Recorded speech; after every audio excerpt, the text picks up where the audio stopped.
Hi, this is Scott Garibay, and today I want to talk about Disney Lorcana.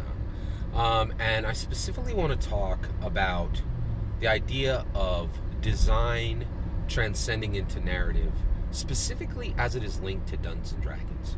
All right, so just so you're aware, I don't think Disney Lorcana is a product that is distinct from Dungeons and Dragons. I think it is built on the bones of Dungeons and Dragons. The reason why I think that is,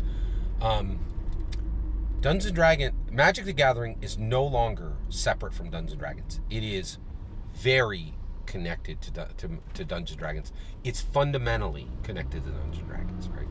And the reason why is Magic the Gathering is canon to Dungeons and Dragons. Dungeons and Dragons is canon to Magic the Gathering. Okay. Disney Lorcana is a extremely specific. Disney Lorcana is a extremely specific copy of Magic the Gathering, right? Which means and a lot of games don't realize this. They think they're copying Magic the Gathering, but because Dungeons and Dragons is so fundamental, it's so braided into Magic the Gathering. When you copy Magic the Gathering, you're copying Dungeons and Dragons. So I went to my first Disney Lorcana tournament. Right, I paid $10. I played. I lost. That's okay. And I had a great time, and I met some great people. Right, but when I was playing, I played Gaston. Right, and Gaston is from Beauty and the Beast, and it is the main. He's like the rabble-rousing blowhard, right? Who is in the rabble-rousing blowhard, who is who specifically. Is from the village that Belle lives in, right? And I looked at the card. So I play Gaston, right? And I realized there's this brilliant design that came from the Ravensburg designers, but it wasn't their brilliance. It was simply their copying Dungeons and Dragons that echoed back to Gary Gygax's purest design of Dungeons and Dragons. And I have this idea that when Gary Gygax built Dungeons and Dragons and delivered it in 1974. He delivered it as the most expansive utilitarian tool to explore human identity that has ever been produced, right? And so Gaston, I play Gaston, right? He comes down with ruby ink, right? He has a power of 4 and he has a toughness of 2, right? And he's reckless. He has to challenge other characters, and he cannot be used to quest, right, for lore. Fascinating, right? And I realized, when I looked at it, I was like, holy cows, that's Gaston in numbers, right? In the movie, they're like, Gaston is a blowhard, right? He can hit very hard, but he's fragile because he's a bully, right? And he's never really fought for glory or honor or loyalty or brotherhood. He only fights when the opponent is weaker, right? And he cannot fundamentally help anyone with anything useful.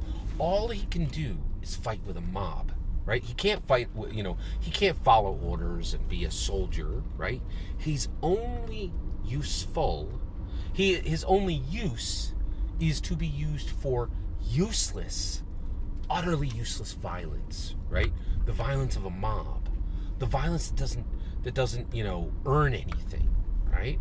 And so he hits for 4. He can take out tons of different characters, right? And he's not even that expensive. I think he comes down for 2 or 3 ink, right? And what's really astounding, what really blew my mind when I looked at this is I was like, holy cows, right?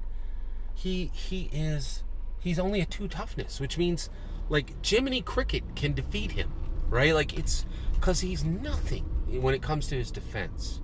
He could be just pushed over like a brittle reed, right? And then also he cannot quest for lore, and that's how you win in Disney Lorcana, right? And I was like, this is the narrative character from Beauty and the Beast, perfectly represented in numbers, logic, and rules, and restrictions, and boundaries, and limitations. And I was like, this is where we are going as humans, right?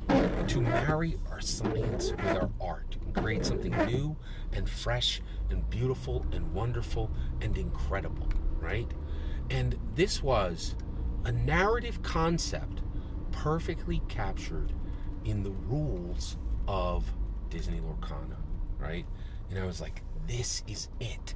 This is why Illumineers are coming out and embracing this amazing, transformative, powerful American intellectual property, right?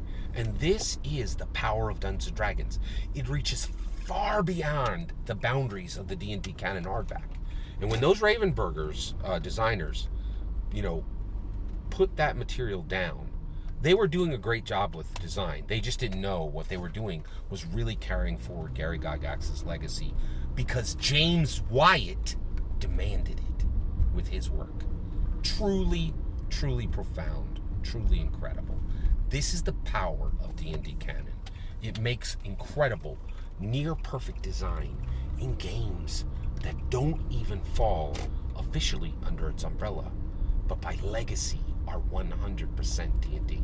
Every single word of that is my humble opinion. What's important is when I get to hear your humble opinion, when you get in the comments and send your traffic. Please consider liking and subscribing, and have a wonderful millennium.